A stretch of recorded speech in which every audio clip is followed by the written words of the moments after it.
Welcome friends, it's ᴊᴜᴇ. Today I've got an especially important topic for you. Ever since the Black Lives Matter protests have really gained momentum last year, I've taken it upon myself personally to try to get more informed on what the real Black experience is here in America, both from a historical standpoint as well as a contemporary standpoint. And if you'd like to get a little bit more educated, then stick around today because I would love to share with you a wealth of knowledge and resources so that we can really understand how to uplift, embrace, support, and truly try to understand our Black brothers and sisters that need it now more than ever. The civil rights movement is far from over, and I would love to share some very important knowledge with you today. So please stick around because I can't wait to share these resources with you. Now, before I get into those resources, I've got one question for you. Do you know why Malcolm X is named Malcolm X? Like why that X is there? Did you know that it's because he said he didn't know what his last name was? Because the last name he was given at birth on his birth certificate was the name of the plantation owner who had formerly owned his enslaved ancestors. Did you realize that a lot of ancestors of formerly enslaved people are still walking around today with the names from the masters? I hate even using that term. It kind of makes my blood curl a little bit, but that is what they were called. Did you realize that? And this is not some faraway concept that happens every once in a while. This is an extremely common thing. Many slaves, when they were freed, took on the name of the plantation or of the family that they worked for, or they would take on names like Freeman or Freedman. Yeah, as in Morgan Freeman. I bet you anything you could trace his lineage back to a once enslaved family. Yeah. Many formerly enslaved people, when freed, would also take on names of people who were heroes to them, such as Washington or Lincoln. I actually went to school with a number of African Americans with the last name of Washington. And this is not some faraway concept. I want to show you something. This is my class yearbook, okay? 1999, kind of showing my age here. This is my freshman high school yearbook. I grew up in Charleston, South Carolina. If you've been living under a rock, you might not know this, but that was basically the seat of slavery in the South pre-Civil War. So Charleston Harbor, Sullivan's Island, those are the places that many of the ships came right in from Africa, Barbados, or from other holding islands, and they would come right there and have their slave market. I have literally worked on the same street about 2 or 3 blocks away from where human beings were once sold as property. Like, I walked by it to go to my parked car. So this is not some faraway concept. And I just wanted to share with you that just in my regular class yearbook, there are dozens and dozens of students that I went to school with, that I can remember going to school with, that shared very oddly familiar last names. Another name that may not mean very much to you, but definitely does to me as a Southerner, is the last name Manigault. The last name Manigault is peppered throughout Charleston, such as on roads, and was the name of an old plantation. And when I looked that up online, the first person who comes up, Peter Manigault, Charleston, South Carolina, attorney, plantation owner, and of course, slave owner. Here's another name that may not be very familiar to you, but certainly is to anyone who lives in South Carolina, and that is Mazik. There's actually a town called Mazik, South Carolina. And of course, that was the name of a Charleston family. Literally, the first thing that comes up when I Google it, Mazik Family Slave Records. I didn't even have to click a link to find the answer to that question. I can tell you I also had a bus driver for a few years whose name was Mrs. Middleton, and in fact, Middleton Plantation is still an operational plantation in the South. Yes, it is still a plantation making a lot of money. Granted, it is not by selling crops, it is by tourism and renting out for very lavish weddings, but I can tell you it is still an operating plantation in some form or another. Now, I did take a look at their website, and they have actually taken it upon themselves to try to educate the public on the realities of being an enslaved person on this plantation. So I do commend them for that, for not whitewashing over the truth as so many places do in general. However, I'm not sure that any of the money that Middleton Place makes these days actually benefits potentially any of the ancestors that would have been enslaved in this area. So, you know, take it for what it's worth. It's nice to see at least they're taking an educational standpoint. I just wanted to show you all of this because I want you to understand that this is not some faraway concept. Descendants of enslaved people are all around us day to day. Granted, they may be a little bit more in the South, but I can guarantee you that if you have any Black friends, at least some of them are going to be able to trace their lineage to the days of slavery and then no further, because their familiar history has been stolen from them. So please, today, let's take some time to really educate and attempt to understand the true Black experience in this country, because until we educate ourselves, there's no way that we can begin to help in the ways that we need to. So sorry that I'm starting this drawing in the middle. I accidentally messed up and deleted the first half of the recording of this video like a big dum-dum, thinking it was something else. So I am kicking myself. However, I have 2 drawings for you, so just sit tight. Seeing this original image of Daunte Wright's grandmother sobbing on the very same day as hearing about the Derek Chauvin conviction is what brought about my need to share these resources that I had just been enjoying myself this past year. So if you're wondering why this video is coming out, it's because I felt quite triggered when seeing this image, decided to do this drawing, and then I decided the best way not to feel so helpless in this situation was to try and share and spread some knowledge that I had gained over this last year to anyone that's interested in expanding their minds. So if you're anything like me, you probably listen to a ton of podcasts while you're creating art or driving or just doing household things. And so that is the way I'm going to deliver all of these resources to you today. I have got a ginormous list of really informative podcasts that I have basically accumulated over the last year, and don't worry, I have got everything written down in the description for you with links so that you don't have to write anything down during the video. I just want you to hear me chat about each one so you'll know which podcasts are the one for you. My guess is going to be all of them. So my first suggestion is actually a series. It's the 1619 series put out by the New York Times, and this really gives you a very full historical viewpoint of what has gone on ever since Black folks were brought over from their native Africa, and really all the way up through why people are saying that Lincoln was a racist, which by those standards he definitely was not. By our standards he definitely was. So it's interesting to learn about, and it brings it all the way up into what is going on with systematic racism today. It is a wealth of knowledge, and it really gives you a great understanding of a basis into the importation of Black people into this country and where it has led up until today.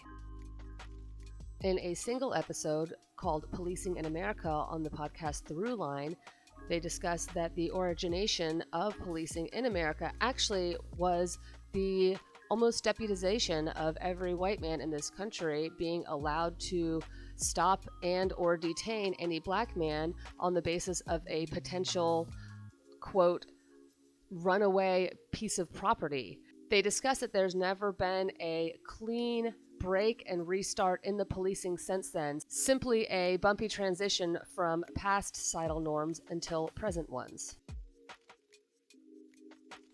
If you're into hip-hop and rap especially, you may have heard rumor of that famous letter going around that discusses how rap music industry specifically targeted young Black males to sell violent music to in order to increase the prison populations, both to benefit the bank accounts of the privately owned prison operators, as well as to have an extremely low paid, i.e. practically enslaved and at the ready workforce. Now, there is obviously a lot of controversy as to whether that letter is correct or not, but listening to the series Louder Than a Riot will really open your eyes about the role that the police force has played in the music industry and vice versa, from cracking down on certain rap and R&B artists for things that white artists have not been in trouble for, to the idea of propagating violence through music, mainly listened to by the Black community. This is another series, as I said, but a real eye-opener.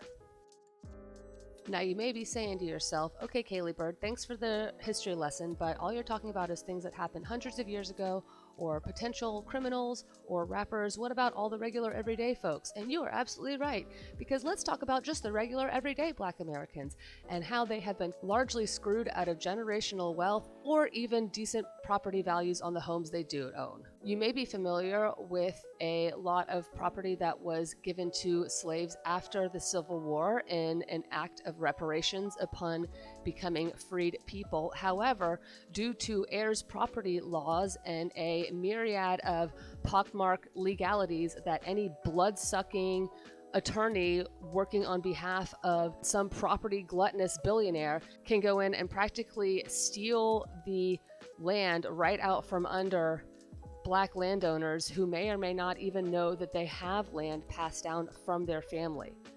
It's really a horrible, horrible, vicious attack on the tiny bit of generational wealth that is passed down, and you can learn all about that on how Jacob Loud's land was lost as a segment on Planet Money. Or also on Planet Money, you can listen to the episode Rethinking Black Wealth, where any family that does own a nice home but happens to be Black is automatically going to be given somewhere around 20% less value on their home unless they swap out all of their photos for nice white family photos. Yeah, it's sick. Now that we've talked about enslavement, imprisonment, and property wealth disparity, let's go ahead and talk about healthcare, or should I say lack thereof, or should I say medical experimentation. Did you know that still to this day, the mortality rate for Black infants is higher than for white infants, even in the same hospitals? Isn't that crazy? Yeah, take a listen to Reproducing Racism on the podcast Reveal, all about the often subpar maternal care that Black women get, and even the notion that is still alive today that Black women don't feel as much pain as white women. I don't know if I've ever heard anything more insulting than that in my life. That horrendous and detrimental falsehood can be traced back to the medical experimentation of gynecologists on enslaved women back in the 17 and 1800s. I don't have a specific podcast on that, but you can definitely Google that. It is common knowledge, and it is literally enough to make your stomach turn. My heart goes out to these women. I can't even begin. And if you are thinking, okay, well, medical experimentation on Black Americans is ancient history and went out with the times of slavery, let me please correct you. Go ahead and listen to the 3-part Tuskegee syphilis study by American Scandal, where you will learn all about how as recently as the 1970s, the U.S. government was experimenting on Black Americans. Yes, as recently as 1970s. There was a group of Americans who contracted syphilis, and the U.S. government decided not to tell them so that they could watch and see what would happen. This group lasted almost 40 years with them never having knowledge that they had this deadly and transmissible disease, just so that U.S. government doctors could watch and see what would happen, knowing full well that they could treat them and cure their syphilis at any time. These men and their families were literally tortured to death over decades. Even when Black medical experimentation wasn't necessarily detrimental to the host, it still went on, as in the super famous case of Henrietta Lacks. Now, I actually read a book called The Immortal Cells of Henrietta Lacks by Rebecca Skloot a few years ago that is really well written. I highly recommend, but for podcasts, I found 2 of them, both titled Henrietta Lacks by the Black History Club and Babes of Science. And if you don't know about her yet, she was a woman who went in to get medical treatment sometime in the mid-1900s, and without her knowledge, a few of her cells were taken out of her. Some cancer cells were taken out of her, and they proved to be incredibly useful for medical science and became the basis of generations of experimentation. Now, this did not hurt Henrietta at all. However, these cells were taken without her knowledge. They were reproduced without her knowledge. They were sent all over the world without her knowledge. And then later on, her family members were asked to submit to tests and research by the initial hospital because they wanted to find out more about her cells without ever telling the family any knowledge either. Now, of course, over the years, plenty of money have been made off these cells, and I don't think a single dollar has ever gone to the Lax family whatsoever.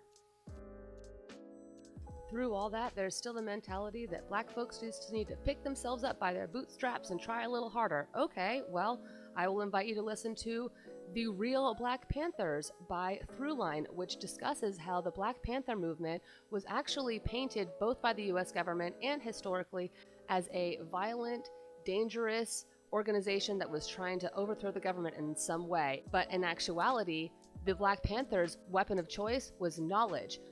Did you know that in the 1960s, state community colleges in California became completely free to residents? So the Black Panthers sent as many of their members as they possibly could to school in order to get educated, so they become their own doctors, lawyers, they could start their own businesses, and they could start to build their own communities and generational wealth. And lo and behold, one after another, pretty much all of their leaders became assassinated by the US government. Go figure.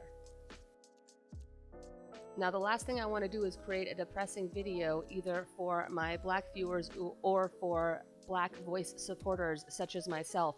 So I want to leave you with 2 more podcasts to hopefully help enlighten and move us to the next step of understanding.